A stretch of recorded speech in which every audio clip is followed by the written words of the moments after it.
Bien, ¿cómo vamos? ¿Alguna duda que quieran ir dejando en el chat?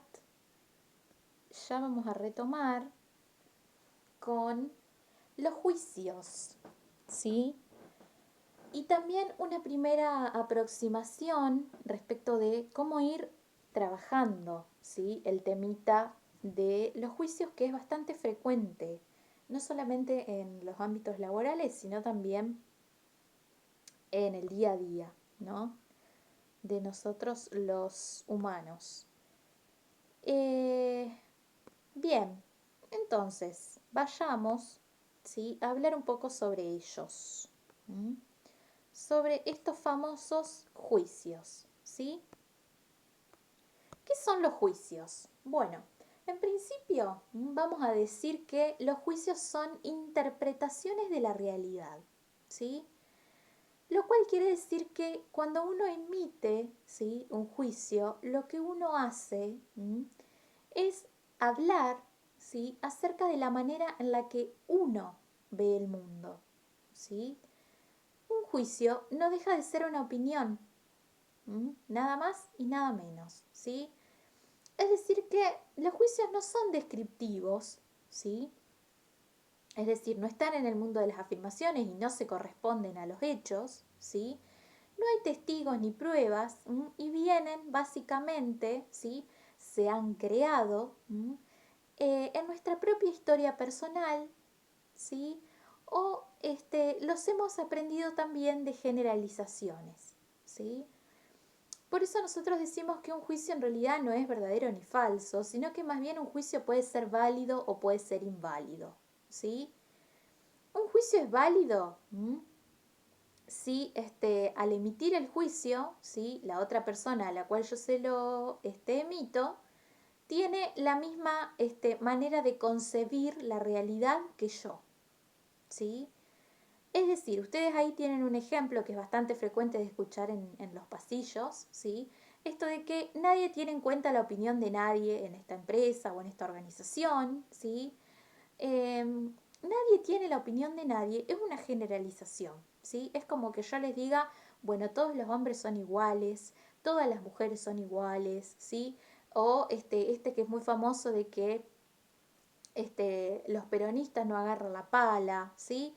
Los viejos son como los chicos, todos, ¿sí?, todo este conjunto de cosas no dejan de ser generalizaciones prejuiciosas, ¿sí? Son juicios. Una primera manera de abordar el trabajo con los juicios, ¿sí?, por ejemplo con que ustedes tienen acá, de que nadie tiene en cuenta la opinión de nadie, es agarrarlo a preguntas, ¿sí?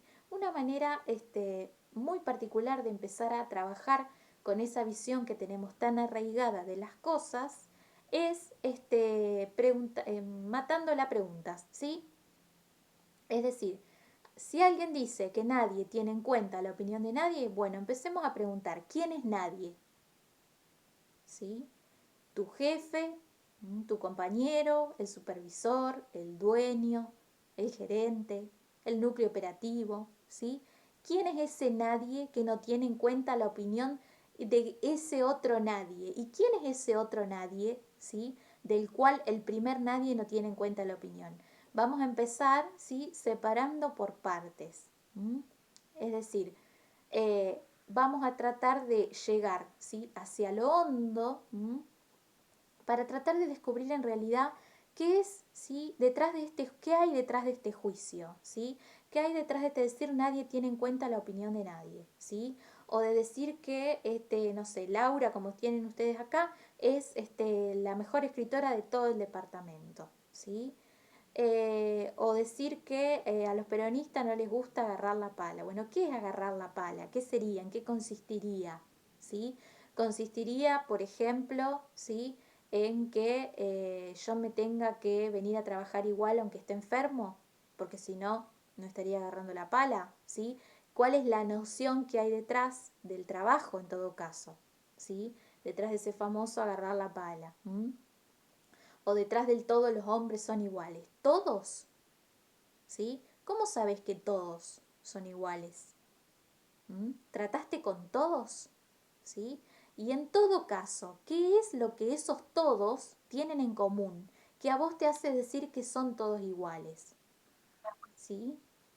Lo mismo sucede, ¿sí?, con el partido contrario, ya que obviamente no somos todos iguales.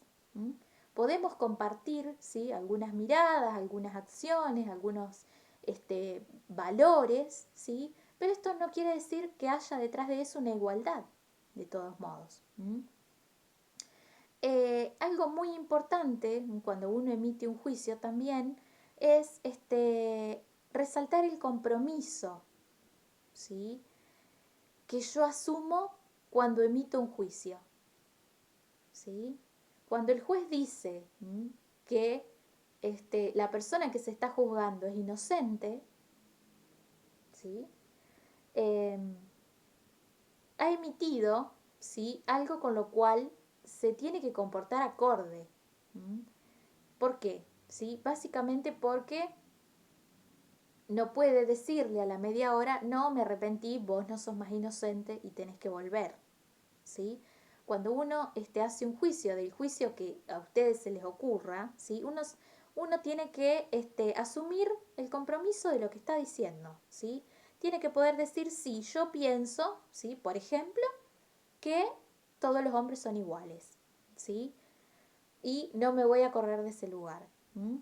Hay gente que piensa así. Bueno, la idea es que en las organizaciones, cuando surgen estos juicios, ¿sí?, en los pasillos, como que nadie tiene en cuenta la opinión de nadie, como que acá adentro están todos locos, ¿sí?, como que acá adentro son todos unos desorganizados. Bueno, empezar a preguntarle a ese juicio, ¿sí?, ¿qué hay detrás de todo eso? ¿Quién es el desorganizado? ¿Qué es ser desorganizado para mí? ¿Sí? Entre otras cosas. Bien, después, ¿sí?, nuestro otro acto lingüístico tiene que ver con lo que se genera, ¿sí?, a partir del pedido, la oferta y la promesa. ¿Sí? Pero vamos a empezar hablando un poco de los pedidos, que por ahí es como una cuestión que es bastante visible, ¿sí?, en los equipos de trabajo o en las organizaciones. Un pedido es un tipo de declaración, ¿sí? Estuvimos viendo ya en el bloque 1 lo que es la declaración, ¿no?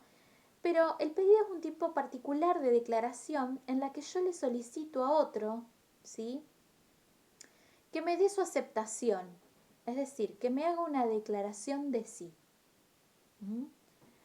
Cuando el otro hace esto, ¿sí?, es decir, cuando yo le pido algo y él me dice que sí, ¿sí?, lo que se genera de esa interacción es una promesa. ¿Sí? ¿Y qué es una promesa? Bueno, básicamente un compromiso que vincula a las dos partes, ¿sí?, al emisor y al receptor de ese pedido. Realizar pedidos, ¿sí?, como yo les decía en el bloque 1, es una habilidad crucial. ¿Sí? No todo el mundo realiza pedidos como corresponde y ese es uno de los graves problemas de la comunicación. ¿Sí? Nos empezamos a dar cuenta cuando alguien no puede realizar un pedido de una manera muy sencilla, ¿sí?, a simple vista y con una observación, nada más. ¿Sí? Cuando existen personas en las organizaciones a las cuales se les dificulta o no saben cómo pedir habilidosamente las cosas, ¿sí?, empiezan a sobrecargarse, por ejemplo, de trabajo. ¿Sí? Eh, Eso, la sobrecarga, ¿sí?, es una pequeña señal, ¿sí?, de una dificultad, ¿sí?, de la dificultad para pedirle algo a alguien de manera efectiva y correcta. ¿Sí? ¿Qué es lo que tiene que tener un pedido en la comunicación productiva para que sea un pedido habilidoso, ¿sí?, y llegue? Bueno, en principio un orador, ¿sí?, es decir, quien realiza el pedido. Siempre los pedidos se empiezan realizando en primera persona. ¿Sí? Es decir que si yo quiero hacer un pedido diciendo tráeme tal cosa, bueno, no corresponde así. ¿Sí? Yo te pido o yo necesito. ¿Sí? El orador en primera persona indicándole, ¿sí?, a la segunda parte, que nosotros acá llamamos oyente, ¿sí? Lo que necesita. ¿El oyente quién es? Bueno, es a quien se le realiza el pedido, ¿sí? Y una cuestión muy importante respecto del oyente es poder identificar, ¿sí?, a quién le estoy haciendo la petición, ¿sí? Lo cual quiere decir que es muy importante que empecemos a tener en cuenta que en las organizaciones no todo el mundo puede hacer todo, ¿sí? Y que hay personas que son más aptas para recibir algunos pedidos que otras, ¿sí? Y haciendo esta discriminación, uno puede empezar a evitar que se difumine la responsabilidad del pedido, ¿sí? Otra cuestión que debe incluir este pedido son las acciones involucradas, es decir, dónde, cuándo, cómo, a quién, tiempo, plazo, ¿sí? Entre otras cosas. Y acá tienen un ejemplo de comienzo, ¿sí? Yo te pido que me ayudes a terminar el trabajo, ¿sí? O sea, ¿a qué? ¿Sí? Y haciendo qué, haciéndote cargo de las animaciones.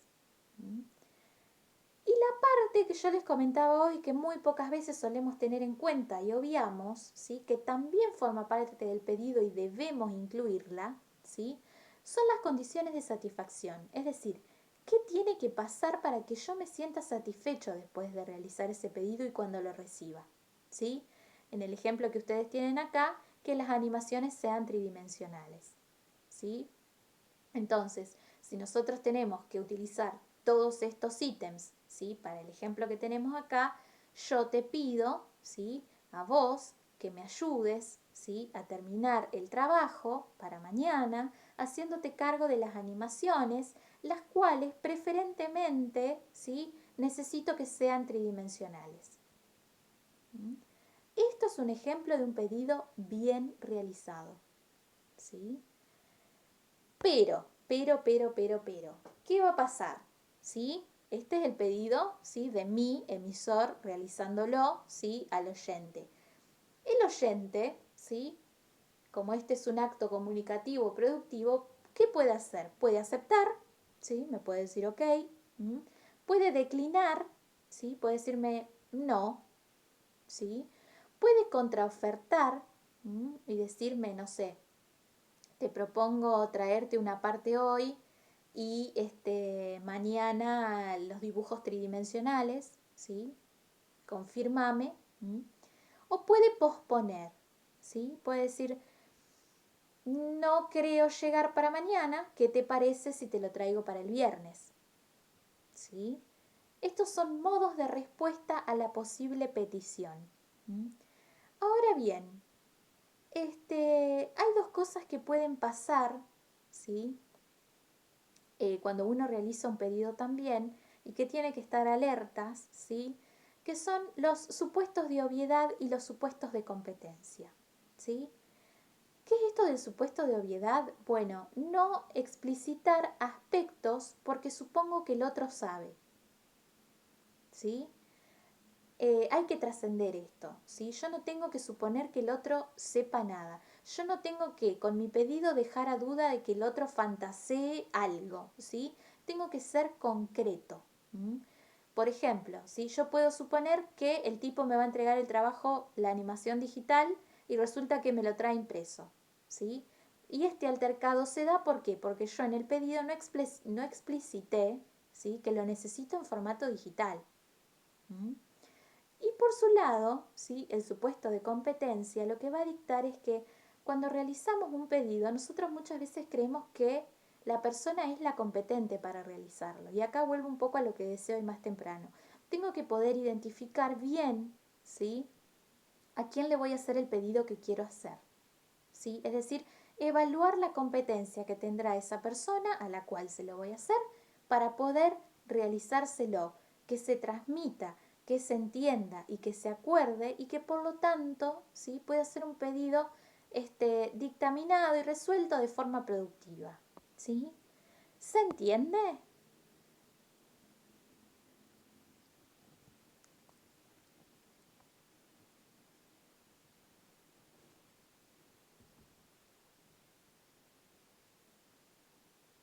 Sí. Bien.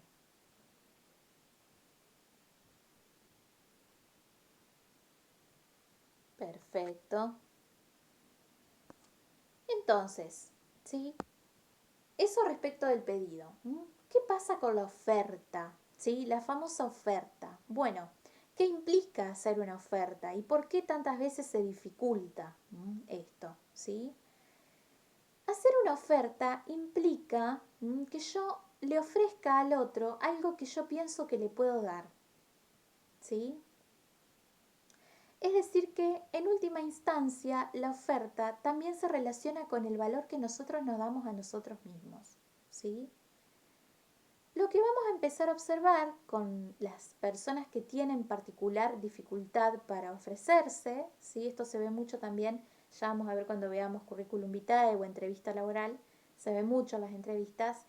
Eh, una de las cuestiones que suceden es que estas personas esperan que los demás, ¿sí? valoren sus propias capacidades y los vengan a buscar, ¿sí? En el mundo laboral esto es muy frecuente. Se espera ser tenido en cuenta, se deja un currículum en algún lado, ¿sí? Se cuelga en una página web y dicen, bueno, esperaré, ¿sí? Pero no se ofrecen. ¿Por qué sucede esto? ¿Sí? Básicamente, porque existen algunas creencias, ¿sí? que son creencias limitantes que tenemos en relación a ofertar, ¿sí? nuestro servicio, nuestro trabajo, y que tienen que ver con que si uno se ofrece se expone mucho, ¿sí? que va un poco de la mano del miedo a fallar, que si uno se ofrece va a quedar como agrandado, ¿sí? como vanidoso, como un sabelotodo, ¿sí? Y también la más común es que me van a rechazar, ¿sí? Y que por lo tanto, si yo me ofrezco y me rechazan, me voy a sentir mal, ¿sí? Entonces, para evitar el rechazo y evitar sentirme mal, ¿sí? Directamente evito la oferta, ¿sí? ¿Cómo podemos empezar a trabajar estas cosas? Bueno, básicamente una de las primeras maneras de empezar a destrabar, ¿sí? este miedo un poco a la oferta es entender que cuando a uno lo rechazan, ¿sí? Lo que rechazan no es a uno, sino a la oferta de uno, ¿sí? Y esa es una distinción sumamente importante, porque quiere decir que si yo acá, ¿sí? si mi oferta acá en esta organización no puede ser tomada en cuenta, hay organizaciones en las que seguramente sí, ¿sí? Es decir, que el mundo no se cierra para esa persona después de esa entrevista o no se cierra para mí después de que yo he tenido, no sé, una evaluación del desempeño y me dicen que no puedo seguir, ¿sí? O después de que me doy cuenta de que no me van a ascender, ¿sí? No me van a ascender acá, pero si yo empiezo a pensar que pueden existir lugares, ¿sí? Con mi recorrido fácilmente yo podría escalar, ¿sí? Hay otro mundo de variables, hay otras posibilidades. Reconocer esto es muy importante y tenerlo presente también. Lo mismo cuando uno rinde los exámenes, ¿sí? No es que uno, ¿sí? sea el que está sumamente mal, sino que es el examen el que está mal, ¿sí? Habrá que buscar la forma de encararlo para que salga bien, ¿sí? Ver qué tenemos que tener en cuenta, qué tenemos que dejar de lado, qué le sobra, qué le falta, ¿sí? Esa es una distinción muy importante porque va a empezar a hacernos trabajar en la mejor manera, ¿sí? que vamos a construir para poder ofertarnos, ¿sí? o para poder rendir mejor ese examen. Y es muy importante también porque si uno no aprende a hacer esta distinción y tiene reiterados momentos, ¿sí? de rechazos que son sentidos como rechazos hacia uno mismo, la identidad vocacional de las personas comienza a verse alterada, ¿sí? Eh, y por lo tanto comienzan a aparecer también, ¿sí? después factores como la desmotivación, ¿sí? como el desgano, ¿sí? por las nuevas búsquedas, las ansiedades, ¿sí? las fantasías que tienen que ver con que nunca voy a conseguir un trabajo, o que ningún lugar está a mi altura, o que yo no estoy a la altura de ningún lugar, ¿sí?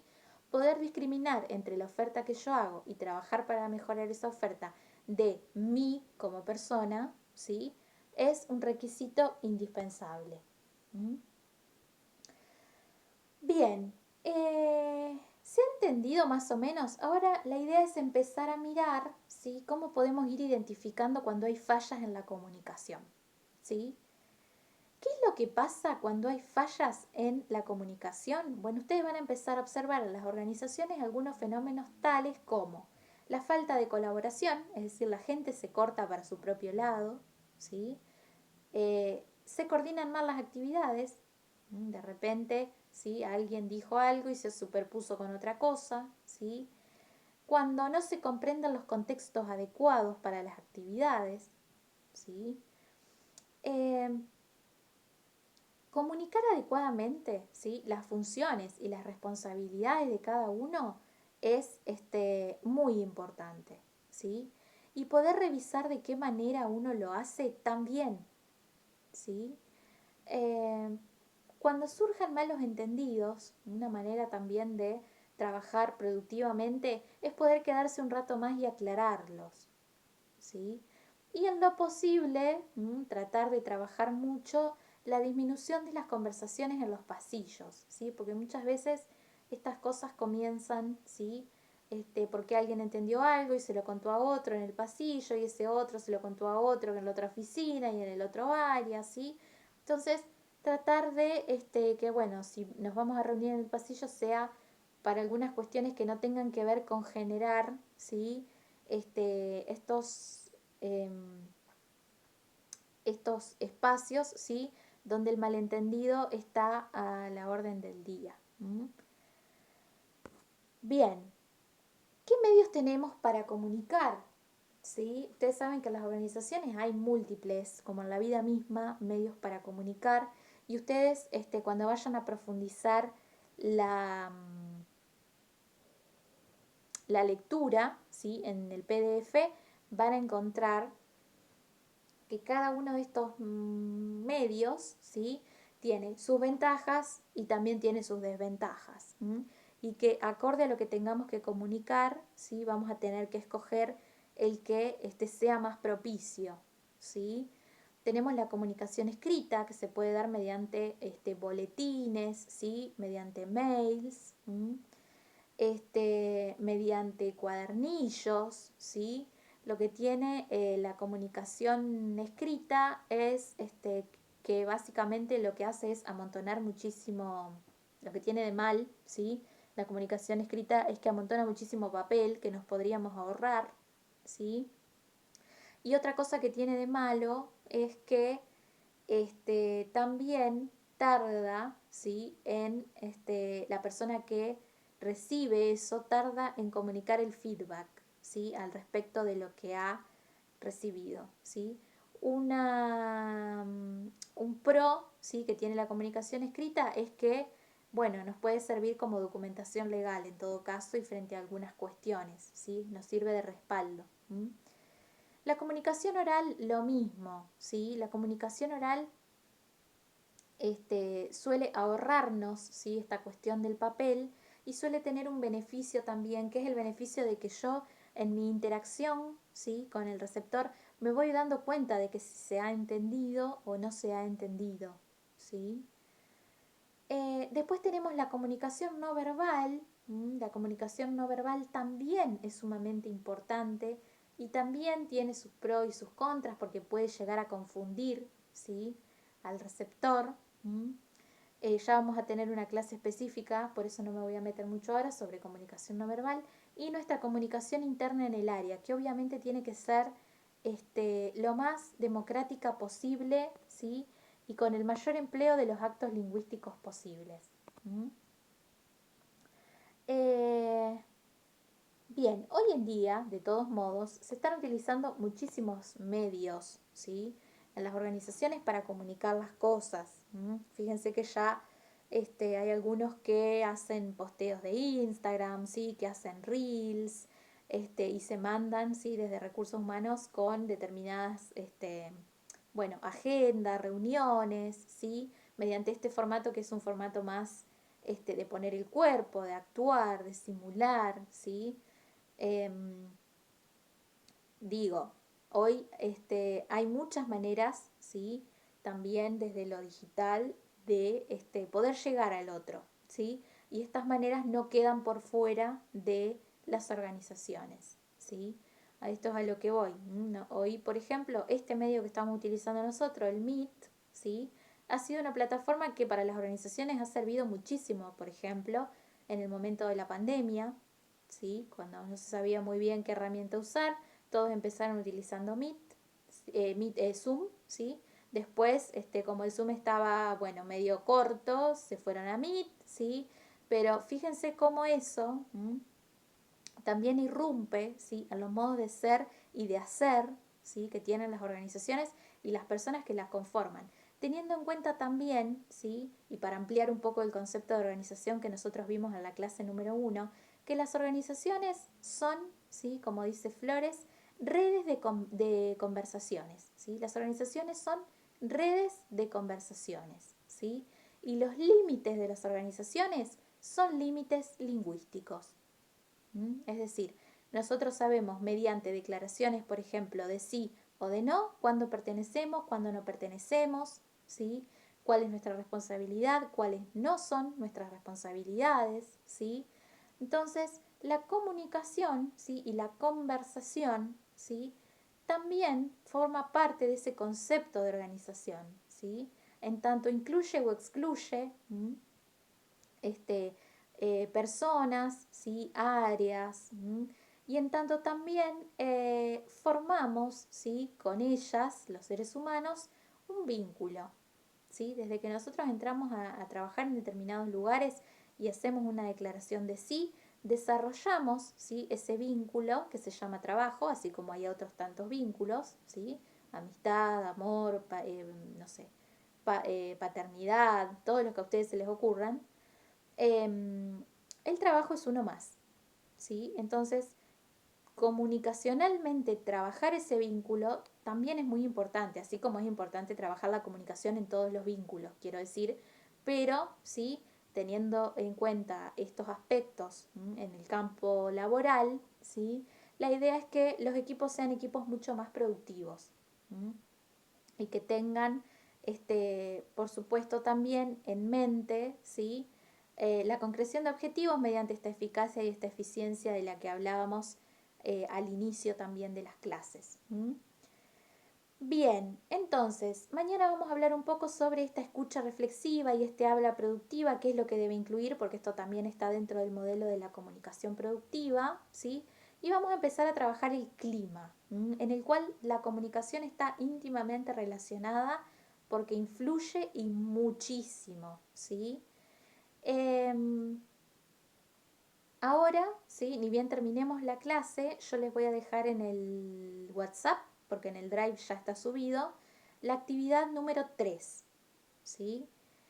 Eh, Mañana no voy a poder cursar a la noche, podría cursar mañana a la mañana. Mañana a la mañana, el turno mañana no tiene clases, porque yo tengo un compromiso, después lo voy a avisar por WhatsApp.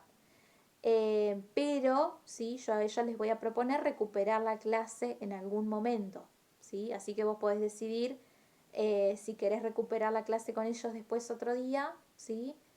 O si querés ver la clase grabada de ustedes del turno noche.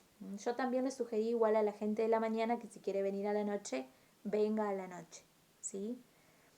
Em, Bien, entonces, les decía, siempre que ustedes quieran cambiarse porque les surge algo, háganlo directamente, no me lo pregunten, porque ustedes saben que tienen accesibilidad para hacerlo, ¿sí?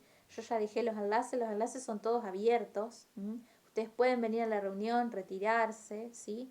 Y si no pueden a ninguno de los dos, pueden verlo también asincrónico, ¿sí? No hay problema por eso. La idea es que estén, ¿sí? Que yo pueda, bueno, visualizar que hay un recorrido por lo menos. Les voy a dejar entonces, les decía, la actividad 3 que tiene que ver con los actos lingüísticos. Es decir, que ustedes van a encontrar algunas oraciones donde van a tener que identificar si es una afirmación, si es un juicio, si es una declaración, si es una oferta, ¿sí? Y también van a tener otra parte, que es la parte que tiene que ver con uno, ¿sí? Con empezar a poder identificar en uno, ¿sí? cuáles son las afirmaciones más frecuentes que suelo hacer sobre mí, ¿sí? Que está un poco de la mano también con el autoconocimiento y la autorregulación que veíamos de la inteligencia emocional.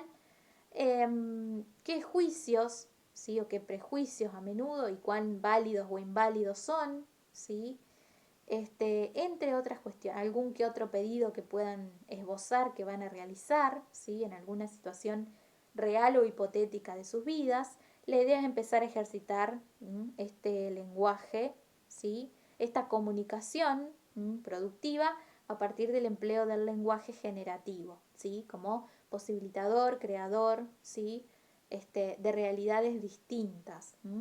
Y también, ¿sí? Como una manera de hacernos cargo de lo que generamos con ese lenguaje que es acción, ¿sí? De lo que genero en el otro, en los otros y a nivel organizacional, ¿sí? Cuando digo lo que digo, cómo lo digo, para qué lo digo, ¿sí? Y a quién se lo digo. Bien.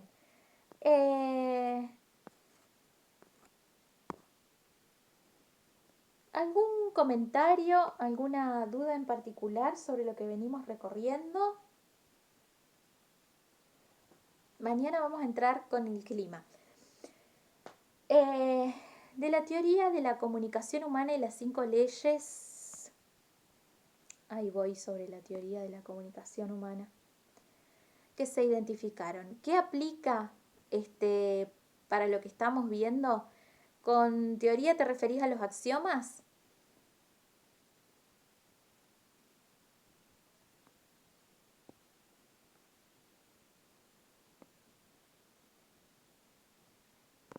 Sí, aplica, por supuesto. Sí, todo aplica. ¿Sí? La teoría de la comunicación humana, Paul Watzlawick, algunos de ustedes ya lo conocerán, otros no, ¿sí? Ha esbozado 5 axiomas de la comunicación humana que ya vamos a ver también cuando veamos PNL sobre esto. Y uno de ellos es que toda conducta es comunicación, ¿sí? Y que por lo tanto es imposible no comunicar. Es decir, que uno siempre está, ¿sí? Comunicando algo, que los aspectos digitales y analógicos de la comunicación cuentan, ¿sí? Ahí vamos a ver justamente la parte verbal y la parte no verbal, ¿sí? Tiene todo que ver, solamente que no lo anexé, no sé por qué no lo anexé, pero todo tiene que ver, sin duda. Sí, claro.